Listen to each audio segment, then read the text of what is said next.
বাংলাদেশে নতুন সরকারের পথচলা শুরু।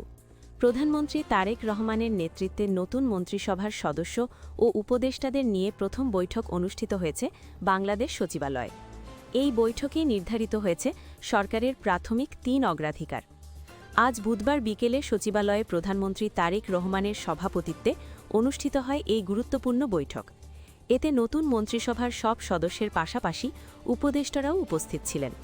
শপথ নেওয়ার ঠিক পরদিনই সরকারের দিক নির্দেশনা স্পষ্ট করতে এই বৈঠককে অত্যন্ত গুরুত্বপূর্ণ বলে মনে করছেন বিশ্লেষকেরা।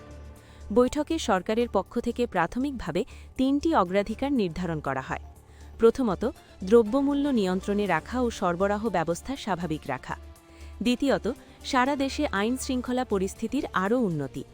তৃতীয়ত, বিদ্যুৎ ও জ্বালানি সরবরাহে যেন কোনো ধরনের সংকট তৈরি না হয় সে বিষয়ে বিশেষ নজর।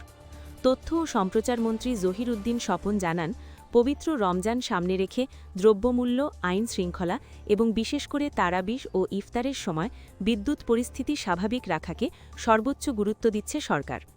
স্বরাষ্ট্রমন্ত্রী সালাহুদ্দিন আহমদ বলেন, সরকারের জন্য একটি ১৮০ দিনের অগ্রাধিকার কর্মসূচি নির্ধারণ করা হচ্ছে। খুব শিগগিরই সংশ্লিষ্ট মন্ত্রীরা নিজ নিজ কর্মপরিকল্পনা প্রধানমন্ত্রীর কাছে উপস্থাপন করবেন। পরে প্রধানমন্ত্রী তারেক রহমান সরকারের সব সচিবের সঙ্গে বৈঠক করেন। সেখানে তিনি স্পষ্টভাবে জানান, জনগণ বিএনপির নির্বাচনী ইশতেহারের ওপর আস্থা রেখেই রায় দিয়েছেন।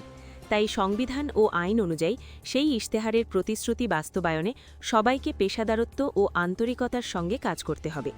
স্বরাষ্ট্রমন্ত্রী আরও বলেন, কার কী রাজনৈতিক সম্পৃক্ততা আছে সরকার সেটি দেখবে না।